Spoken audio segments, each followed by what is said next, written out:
Chers spectateurs, c'est un plaisir de vous retrouver pour un nouveau numéro d'Immédiat, comme chaque semaine, le jeudi, avec Jean-Yves Le Gallou. Bonjour Jean-Yves. Bonjour Jules. Cette semaine, nous reviendrons sur le 20e congrès national du Parti communiste chinois dont nous tirons notre image de la semaine.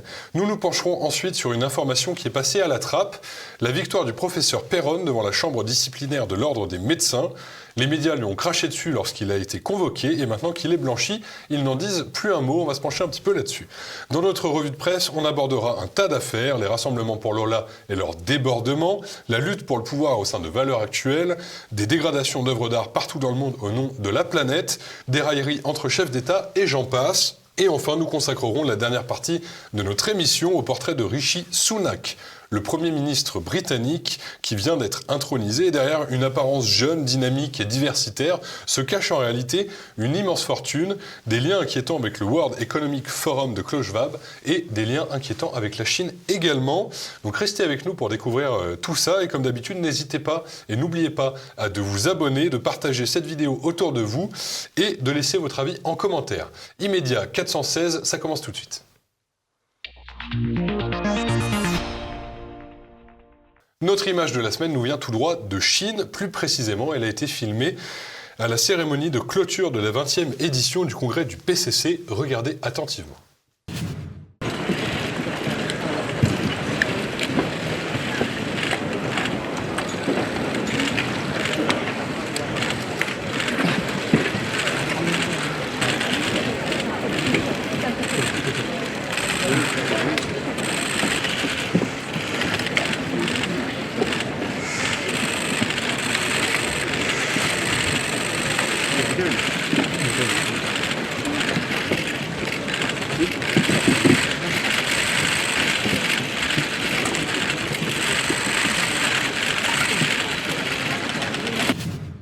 On peut voir sur cette vidéo où Jintao, le prédécesseur de Xi Jinping, est escorté contre son gré, même manu militari, vers la sortie. Une image vraisemblablement parfaitement orchestrée par le pouvoir, il s'agit d'un événement public et fortement médiatisé. Et c'est une image également fortement symbolique, Jean-Yves.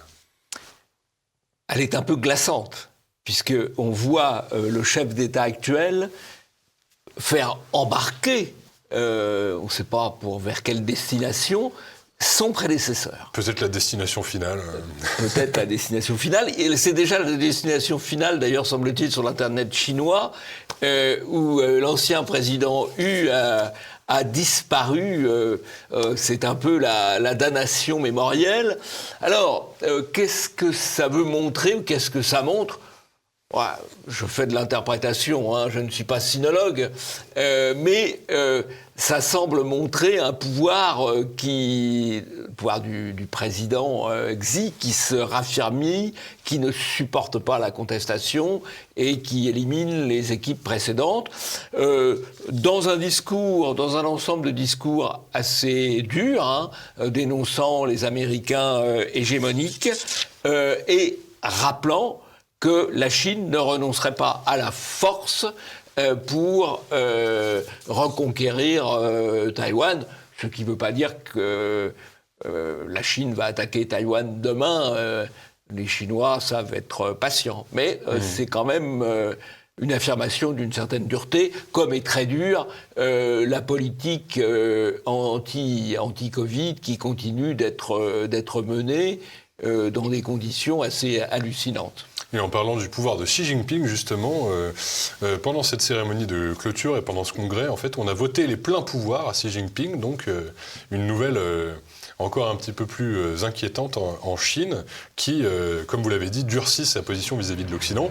Il y a un moment où il faudra faire un choix, Jean-Yves. En attendant, on passe tout de suite à notre premier sujet de la semaine, la victoire du professeur Péronne, qui a été complètement occultée par les médias français.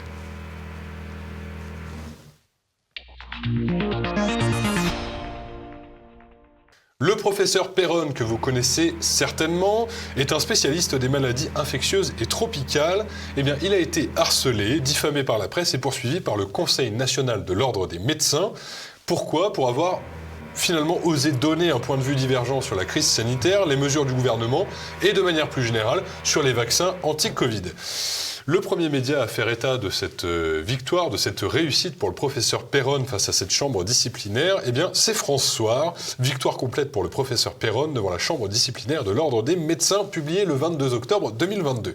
La chambre disciplinaire a conclu qu'au regard de sa qualité de spécialiste, le professeur Péronne avait une obligation de s'exprimer. Le docteur Péronne, spécialiste internationalement reconnu comme un expert dans le domaine de l'infectiologie, était le mieux à même de comprendre les enjeux de santé publique, conclut le rapport. Il s'est borné à porter publiquement, mais sans invective, une voix discordante sur un sujet d'intérêt général. Alors, qu'est-ce qui lui était reproché concrètement ? Il lui était reproché d'avoir dénigré les politiques de santé publique mises en place lors de la crise du Covid-19. Dans sa plainte, le CNOM, donc le Conseil national de l'Ordre des médecins, dénonçait plus précisément des propos outranciers, contraires à tout principe de dignité et à plusieurs règles de la déontologie médicale. Et enfin, sa défense de l'hydroxychloroquine en tant que traitement était également mise en cause puisque le CNOM accusait le professeur d'avoir fait, je cite, « courir un risque injustifié aux patients par cette défense ». Les médias, de manière générale, l'Express en tête, eh bien, ont diffamé, ont calomnié le professeur Péronne pendant quasiment 2 ans, Jean-Yves, pendant toute la durée de cette crise Covid. Je vous lis un article qui date d'avril 2021 de l'Express. Christian Péronne, y a-t-il une fake news qu'il n'a pas commise ? On parle de lui comme étant décrédibilisé chez les scientifiques, on parle de son nouveau livre comme étant un nouveau pamphlet ou encore un brûlot un petit peu plus loin, et on dit de lui qu'il assène des contre-vérités et des assertions complotistes, avec une petite comparaison avec Karine Lacombe en fin d'article, Jean-Yves. Oui, alors c'est assez intéressant parce qu'on nous dit oh, mais c'est incroyable, Péronne, il vend son dernier livre 100 000 exemplaires, beaucoup plus que Karine Lacombe, qui a fait une BD 10 000 exemplaires. Alors, ce qui tendrait à prouver que les complotistes, entre guillemets, savent lire, alors que les conformistes ne sauraient regarder que des bandes dessinées. Voilà. Ils sont très peu lettrés. Très peu lettrés. C'est assez intéressant comme comparaison. La cabale médiatique ne s'était évidemment pas arrêtée là. On a un autre article du 13 septembre, le jour où le professeur Péronne avait été convoqué devant l'Ordre des médecins. Antivax, idole de l'extrême droite, Christian Péronne, la chute d'un professeur jadis respecté. J'ai pris également des articles du Monde de 2020 et de 2021 respectivement. Qui est vraiment Christian Péronne, médecin référent des complotistes, ou encore les assertions trompeuses du professeur Péronne. On dit de lui qu'il a des propos complotistes et qu'il nie l'efficacité des vaccins. Ça fait beaucoup, en fait. On a beaucoup parlé du professeur Péronne et jamais en bien dans la presse mainstream, Jean-Yves. Et je vous propose de regarder un petit peu les réactions sur le plateau de Pascal Praud dans l'heure des pros. Là encore, quand tu es accusé et que tu n'es pas dans la bonne ligne, tout le monde en parle, mais quand ce matin il est lavé de tout soupçon, depuis vendredi, alors là personne n'en parle. Il a vécu la mort sociale, là, vraiment. Bien sûr, vraiment. ah bah bien sûr. Il y a eu vraiment une doxa, un peu comme dans les dictatures, il fallait pas en dévier. Il a subi le sort des dissidents soviétiques. Mais bien sûr. Donc on l'a mis sur un bûcher, on l'a mis sur un bûcher, comme au temps de la sorcellerie. Alors je crois qu'il y a une phrase qui est très importante dans ce que dit Praud, c'est il y a eu une doxa un peu comme dans les dictatures. Il y avait une vérité officielle, il était interdit d'exprimer une autre opinion. Alors on ne peut accéder à la vérité, approcher de la vérité, que par la confrontation des points de vue. Et là, dans l'affaire particulière du procès de Péronne, on a une technique très classique des médias. On monte le son quand il s'agit de dénigrer, et on coupe le son, on ferme le son quand il s'agit de rétablir au fond un certain équilibre dans les faits. Donc tout le monde va retenir que Péronne est un affabulateur, un professeur de fake news, et personne ne saura que finalement sur beaucoup de sujets il avait raison. Rioufol est revenu sur ce dossier en parlant des lyncheurs médiatiques et en rappelant, ce qui est quand même assez extraordinaire, que la Haute Autorité de Santé, en juin 2021, avait affirmé que le vaccin réduisait le risque de transmission de 80 à 90%. On sait aujourd'hui que ce n'est pas exact. C'était donc une fake news qui n'a, à l'époque, absolument pas été contestée. Et au contraire, ceux qui la contestaient étaient voués aux gémonies comme le professeur Perron, voire purement et simplement censurés.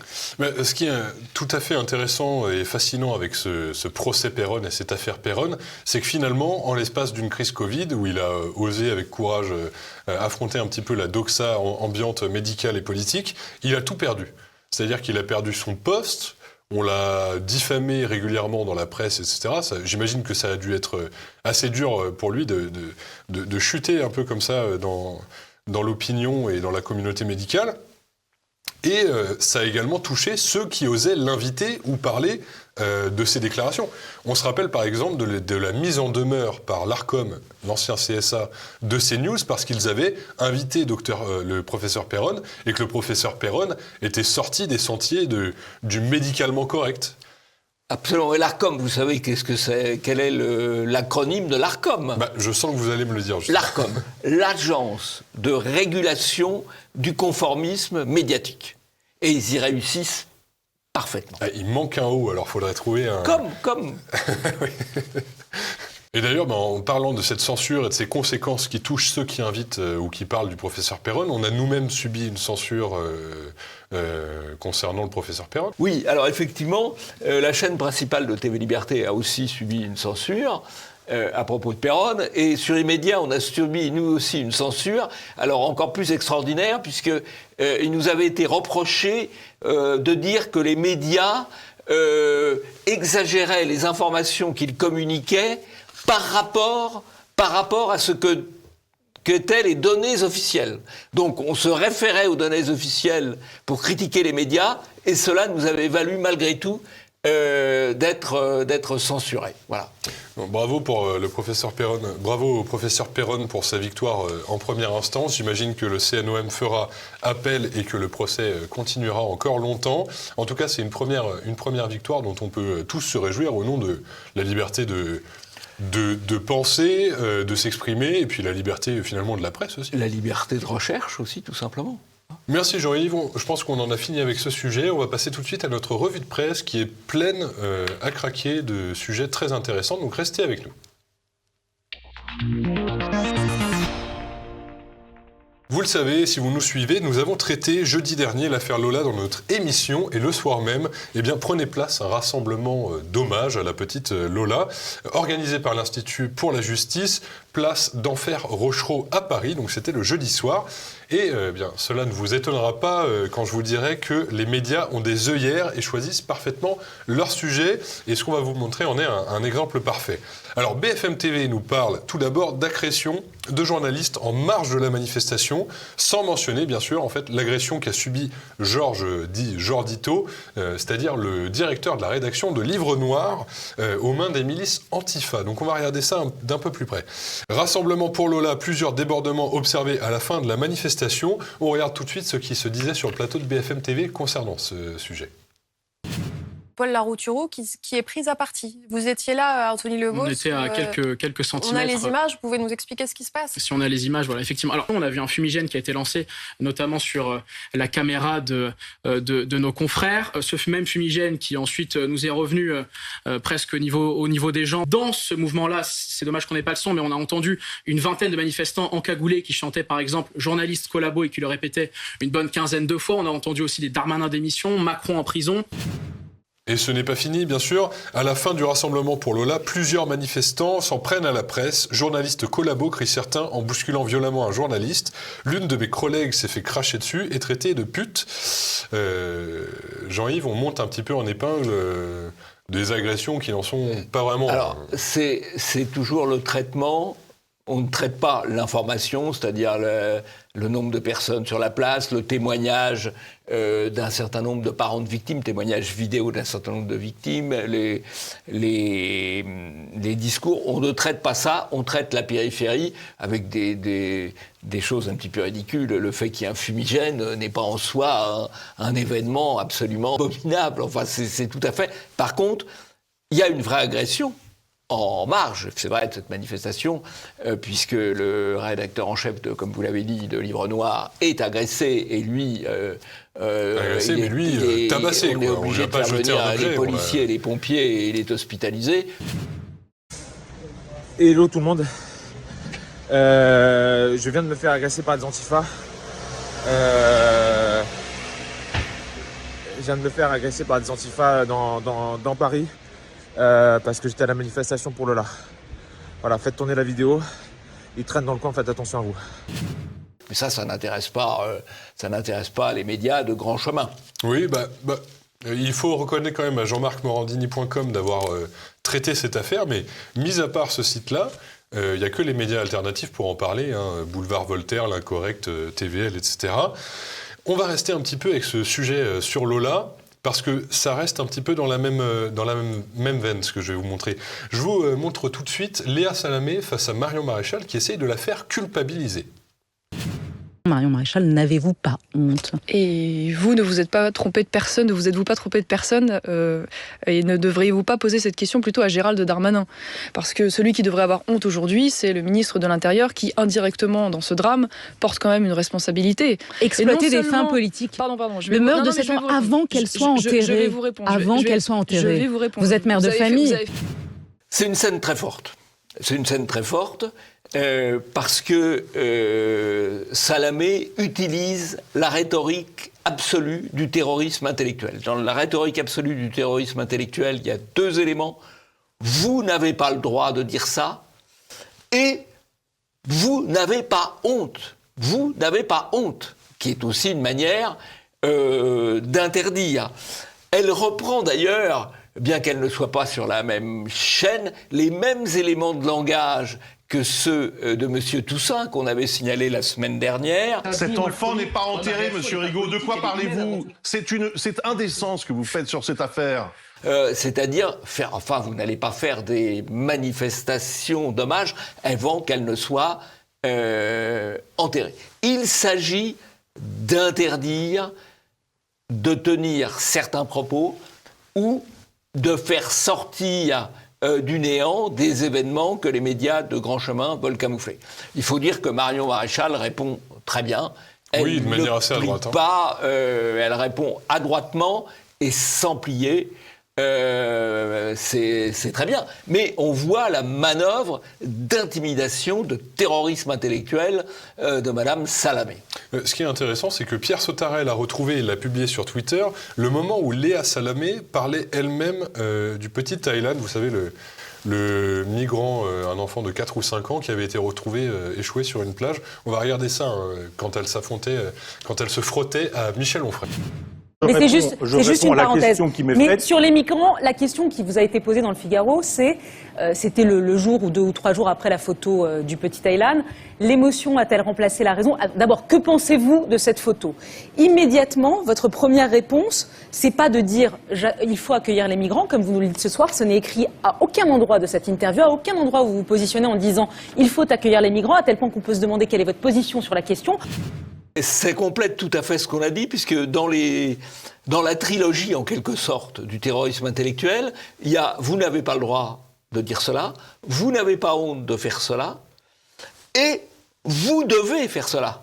Puisqu'on lui dit « vous devez vous prononcer, vous devez dire « il faut accueillir les migrants ». C'est une obligation. Donc il y a des choses qu'on ne doit pas dire, et il y a des choses qu'on est obligé de dire. C'est une commissaire politique de grand talent, cette femme. Oui. Et si Geoffroy Lejeune, que vous connaissez tous comme étant le directeur de la rédaction de Valeurs Actuelles, était sur la sellette? C'est l'information qu'a publiée la lettre A jeudi dernier. La lettre A qui est un quotidien spécialisé un petit peu dans tout ce qui est les thématiques des coulisses du pouvoir, de l'actualité médiatique, etc., entre autres. Valeurs Actuelles, Geoffroy Lejeune bientôt éjecté et remplacé par Jean-Michel Salvatore, gêné par le positionnement militant adopté selon lui par l'hebdomadaire. Son propriétaire, Iskandar Safa, va parachuter Jean-Michel Salvatore pour remplacer Geoffroy Lejeune. Une manœuvre de déstabilisation ou plutôt de remaniement des postes de pouvoir au sein de Valeurs Actuelles qui, visiblement, n'a pas vraiment fonctionné, à en croire la vidéo de Valeurs Actuelles qu'ils ont publiée sur leur chaîne YouTube VA+.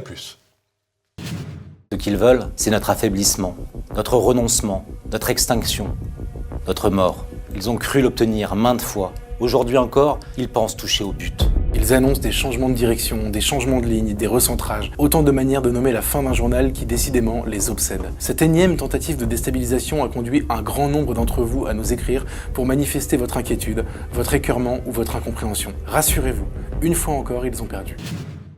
Oui, alors là, la rédaction de Valeurs Actuelles, en fait, s'est solidarisée autour de son chef, autour de Geoffroy Lejeune, solidarisée contre l'arrivée de Salvatore, qui était d'ailleurs placardisé aux Parisiens parce qu'il n'avait pas de capacité d'animation d'une rédaction, donc ils n'avaient pas envie de voir arriver Salvatore, et surtout, ils sont solidaires du travail qu'ils font avec Geoffroy Lejeune, qui a amené beaucoup de public et de succès à Valeurs Actuelles.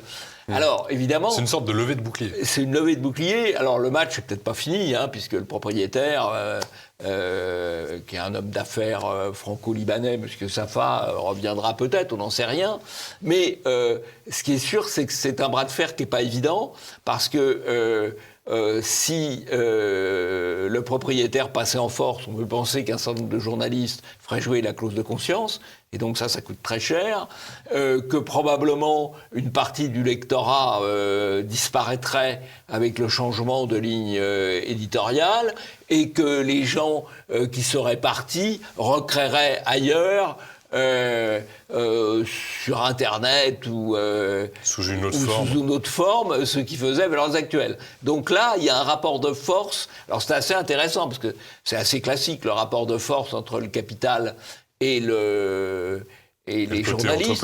Mais comme dans beaucoup d'endroits, le capital est à gauche et les journalistes sont à gauche, tout se passe bien.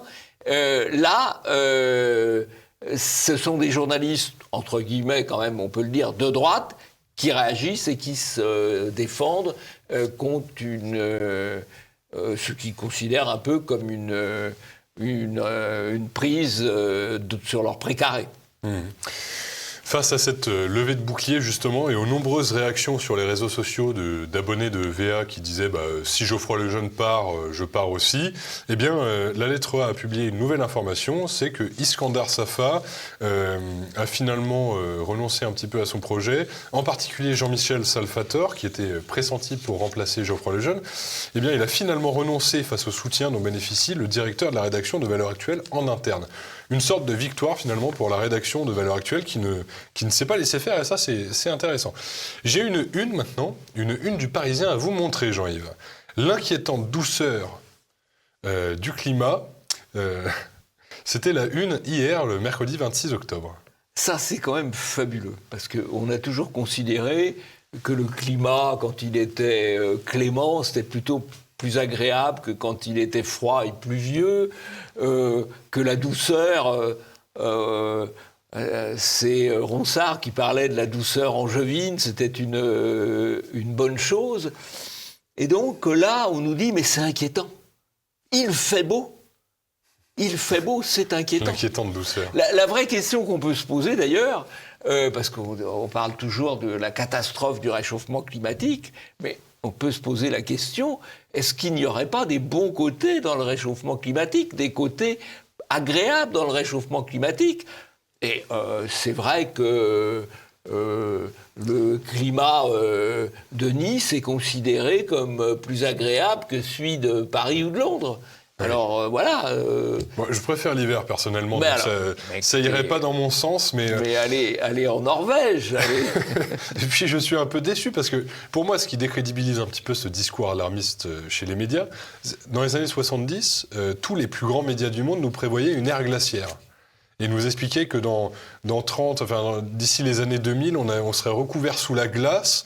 Et aujourd'hui, on nous explique l'inverse, c'est que la glace fond et qu'on va être recouvert par la mer. Donc, c'est pas impossible que le froid revienne, puisqu'il y a certains climatologues qui considèrent qu'il va y avoir une modification de l'activité solaire dans les années qui viennent et que ça pourrait à nouveau refroidir la Terre. Donc il faut suivre. Bon, on va, en tout cas, ceux qui sont persuadés que la planète est en train de brûler s'investissent et commencent à militer de manière de plus en plus provocatrice.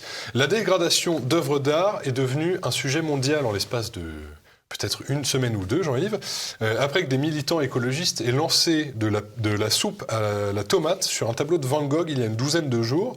Et maintenant, c'est une œuvre de Claude Monet dans un musée en Allemagne qui a été aspergée de purée de pommes de terre. On regarde ça tout de suite.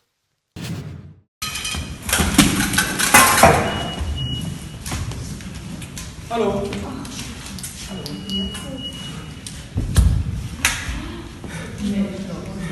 Worauf Sie kommen? Menschen hungern, Menschen frieren, Menschen sterben. Wir sind in einer Klimakatastrophe.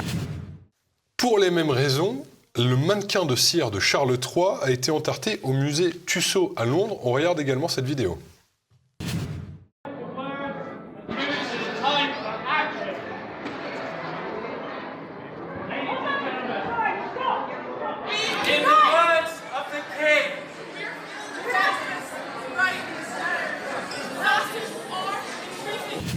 Alors, c'est assez intéressant de voir. Alors, l'article du Monde, il vaut son pesant de soupe, si je puis dire, parce qu'il nous explique que même si la protestation est confuse, quiconque admet que le réchauffement climatique et l'utilisation de carburants fossiles sont liés, c'est la doxa, ne peut que reconnaître la justesse de leur combat.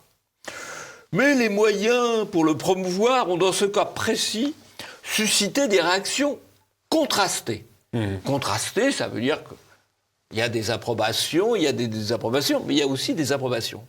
Or, on est là en plein travail de déconstruction. C'est une forme de wokisme culturel, d'effacement des œuvres d'art sous un prétexte climatique. Mais ce qu'on voit très bien, c'est que tout est permis à partir du moment où on dit « mais on fait ça pour défendre la planète oui. ». Alors là, tout est permis, y compris la destruction d'œuvres d'art, qui est une forme... c'est iconoclaste comme démarche. Voilà. On voit très bien, ce phénomène. Ce qu'on ne voit pas très bien, par contre, c'est le rapport entre les œuvres d'art et c'est pour vous alerter. L'arrêt des énergies fossiles. C'est pour vous alerter. Oui, bon, oui. Ça m'inquiète plus que ça ne m'alerte. Voilà. Mais peu importe. En plus, vous qui aimez le froid, vous avez toutes les raisons d'aller les soutenir. je vais les rejoindre, vous avez raison. Des militants écologistes restent collés au sol 42 heures sans lumière ni chauffage dans un showroom Porsche.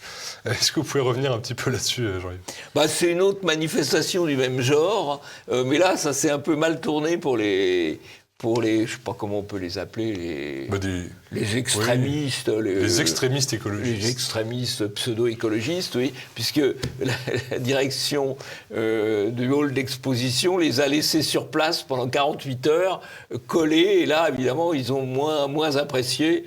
Oui. C'est assez insolent. Un des organisateurs de la manifestation est resté avec ses mains tellement collées longtemps au sol, alors que personne n'essayait de les déloger finalement. Ils les ont fait dormir dans le noir. Oui, c'est pas mal. Il a dû être transporté à l'hôpital vu l'état de brûlure de ses mains qui présentait des complications. Faut pas rouler en Porsche, moi je vous le dis. Ah non, c'est clair. Et maintenant, je vous propose de revenir un petit peu en France avec un sujet qui touche tout le monde, et on reste un petit peu dans le domaine automobile, le déplacement en voiture. Le gouvernement a annoncé en début de mois la démocratisation des zones à faible émission. Elles sont aujourd'hui, il me semble, une dizaine, 13 en particulier, et elles vont toucher maintenant plus de 42 métropoles de plus de 150 000 habitants, il me semble. Autrement dit, des zones où les voitures jugées les plus polluantes, les critères 3, 4, 5, comme les anciens moteurs diesel et certains moteurs à essence, ne sont plus autorisés à circuler sous peine d'amende. Avec la mise en place de systèmes de captation des plaques d'immatriculation. Donc les véhicules, on connaît en fonction de leur plaque d'immatriculation à quelle catégorie ils appartiennent. et eh bien, ils seront purement et simplement verbalisés. Bon, en fait, ça veut dire pas de pauvres dans les métropoles. Parce que qui a des voitures, ce sont les voitures les plus anciennes qui sont visées, et donc pas de pauvres dans les métropoles, les ploucs dehors. On a d'ailleurs une très belle vidéo d'un journaliste du Figaro, c'est méritoire. Vous me piquez mon travail, Jean-Yves. Ah bah oui, c'est Paul Sugy qui en parle justement sur le plateau de CNews, et effectivement, journaliste du Figaro, on écoute ça tout de suite. On va dire les choses une fois pour toutes. Romain, qui est-ce qui possède des voitures avec des vignettes critère 4, critère 5 ? Ce sont les pauvres. Plus de la moitié des ménages précaires en France possèdent une voiture avec un critère 3, 4 ou 5. Ce seront eux qui seront exclus évidemment de ces fameuses ZFE. Une zone à faible émission de carbone, ça va pas supprimer les voitures avec de mauvaises émissions de carbone, ça va surtout les maintenir à bonne distance du bourgeois qui se donne bonne conscience. C'est un peu comme quand la France se gargarise d'être un pays propre alors qu'en fait elle a complètement externalisé toutes les activités industrielles polluantes. Alors la vérité, Romain, c'est que nos centres-villes sont ravitaillés tous les jours par des colonnes entières de poids lourds qui bouchonnent d'ailleurs sur les routes nationales des Pecnos pour aller ravitailler chaque jour la France urbaine. Les petits héros qui ont décidé hier de faire payer des amendes aux bouseux sont certainement en train de courir au bord du canal Saint-Martin avec des baskets qu'on a fabriquées au Bangladesh. Le parti pris, ce qui est plus inquiétant, c'est le parti pris évident des médias dans cette affaire. Par exemple, un article de début octobre du journal du dimanche, déjà indispensable pour des raisons de santé publique et de protection de l'environnement. Le développement des énergies décarbonées constitue aussi la meilleure arme face à l'explosion des coûts des énergies fossiles, ce qui n'est pas tout à fait... Bon, déjà, il y a un jugement de valeur, c'est indispensable, c'est pour la planète, donc comme vous l'avez dit précédemment, tout est bon, tous les moyens sont bons pour sauver la planète. Et enfin, pour lutter contre la hausse des coûts des énergies fossiles, aux dernières nouvelles, on utilise quand même tout un tas d'énergies fossiles, le charbon et l'uranium, oui, et en l'occurrence, pour produire de l'électricité quand même. Les Allemands retirent même des éoliennes pour exploiter de la lignite. La lignite étant un charbon particulièrement polluant. La deuxième chose, c'est un petit peu cette manière des médias, vous savez, de vous vendre une information comme étant positive. J'ai un exemple avec cet article de France Info. Le dispositif affiné avec des amendes automatisées. Alors, on a toute une partie sur... tous les bénéfices que vous aurez à changer de véhicule, c'est-à-dire toutes les aides du gouvernement prévues. On sort un petit peu la soupe du ministère en nous disant on fait des surprimes, etc. On rouvre le chéquier. Voilà, c'est simple. Bon, finalement, c'est vous qui la payez quand même, votre voiture, puisque c'est vous qui payez les impôts, mais... Bon, soit. Donc on a tout ce volet un petit peu de promotion de cette nouvelle idée du gouvernement. Et enfin, on tait les véritables sanctions que vont encourir les automobilistes qui vont devoir, contraints finalement d'aller à leur lieu de travail en agglomération, pourquoi pas, qui seront contraints de conduire leur voiture en ville. Et c'est, selon les sources, selon Le Monde ou Orange Info, des amendes qui peuvent aller soit classe 3, 68 €, jusqu'à classe 4, 750 €. On passe tout de suite à notre deuxième sujet de la semaine. C'est un portrait du nouveau Premier ministre britannique qui n'est pas exactement ce qu'on vous vend dans les médias.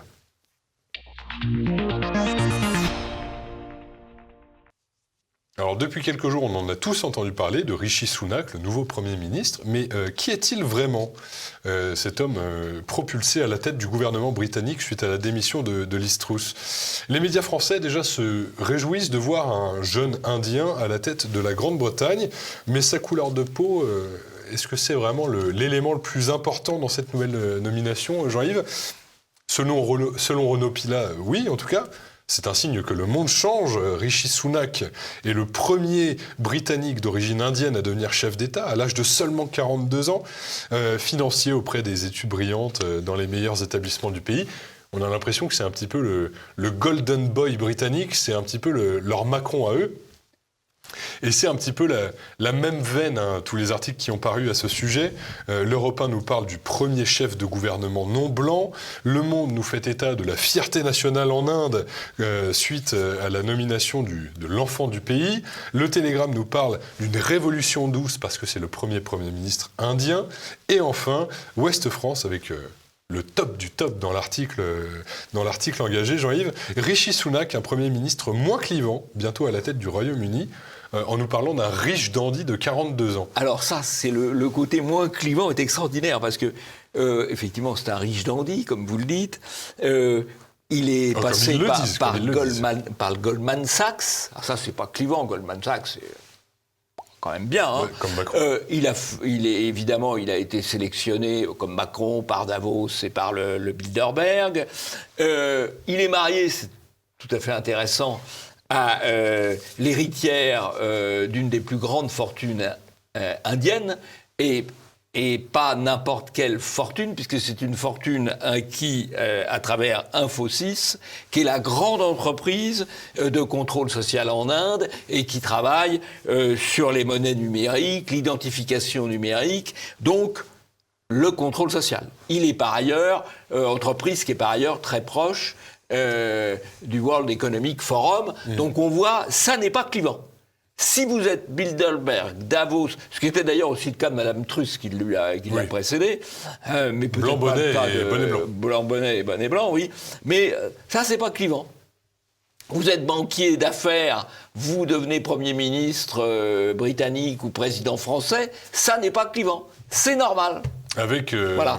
Et ça qui nous dit ça, c'est Ouest France, qui est le principal journal en termes de diffusion de la PQR, la presse quotidienne régionale. Et effectivement, Jean-Yves, ce qu'on voit beaucoup paraître dans la presse au sujet de Rishi Sunak, c'est des portraits.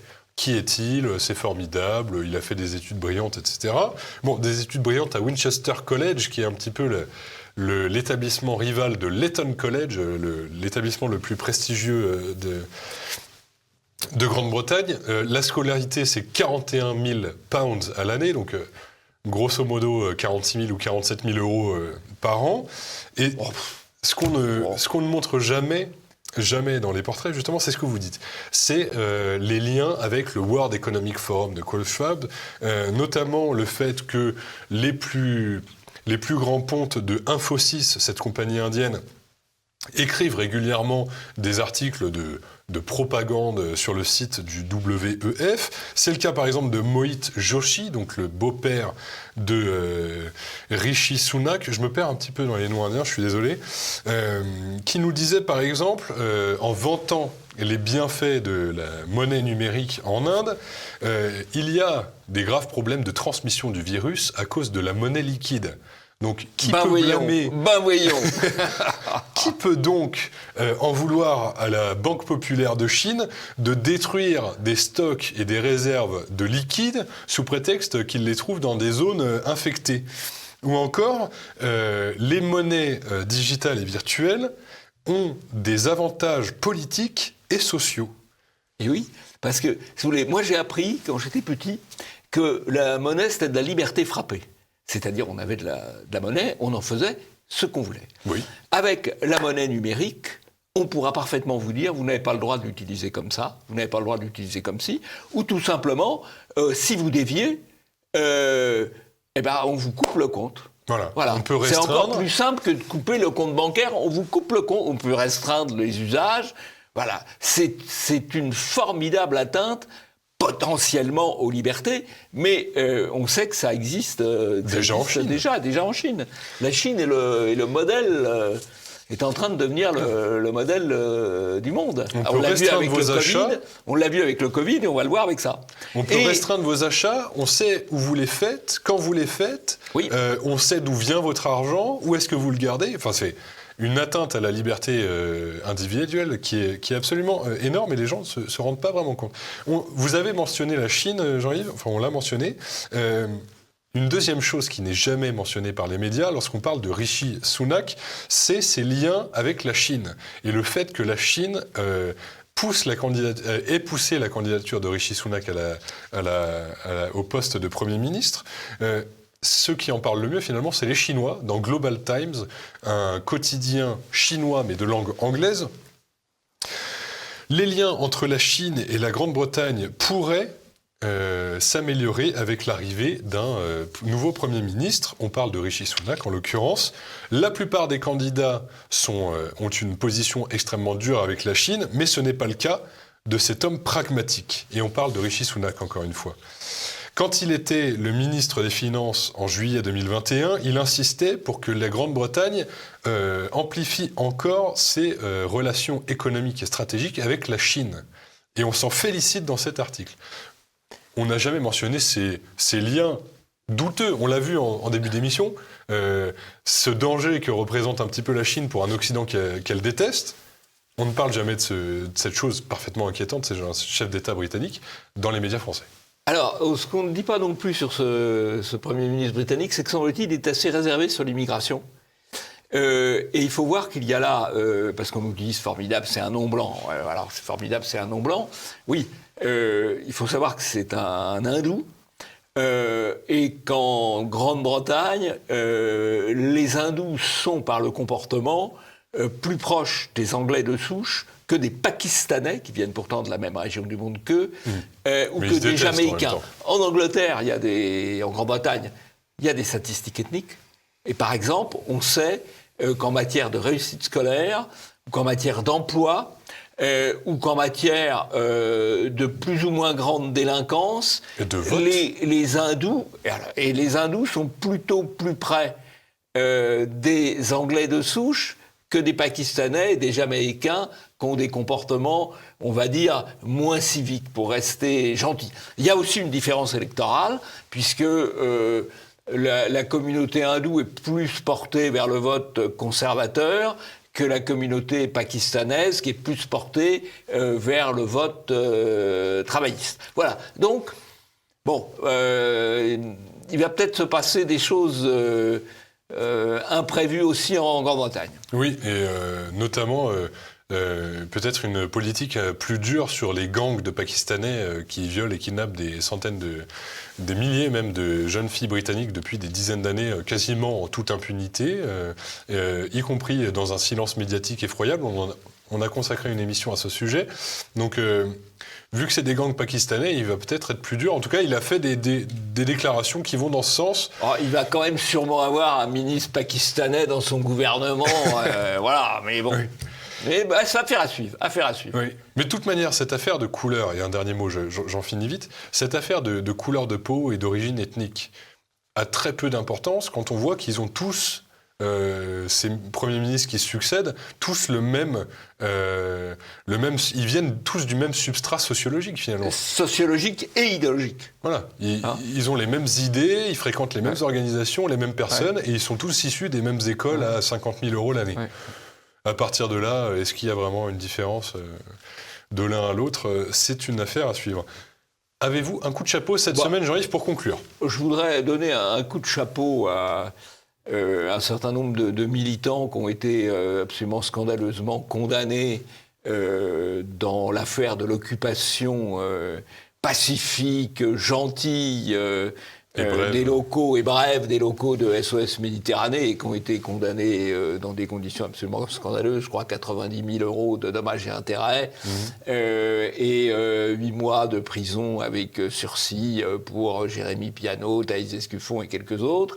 Et puis aussi à leurs camarades qui, à Lyon, avec l'association Les Remparts, sont dénoncés par le maire, M. Doucet, qui est incapable de maintenir un tant soit peu de paix dans les quartiers centraux de Lyon, notamment à la Guillotière, mais qui demande de toute urgence à M. Darmanin de les persécuter, quoi. Voilà. Eh bien, il faut parfois être solidaire, et même souvent, de ceux qui sont persécutés. Merci Jean-Yves, ça conclut notre émission. Je vous remercie de l'avoir regardé jusqu'au bout et je vous invite, comme je l'ai fait en début d'émission, à l'aimer, la commenter et la partager autour de vous parce que c'est comme ça qu'on va pouvoir continuer à travailler, à vous proposer des émissions. Merci à tous, à la semaine prochaine. À la semaine prochaine.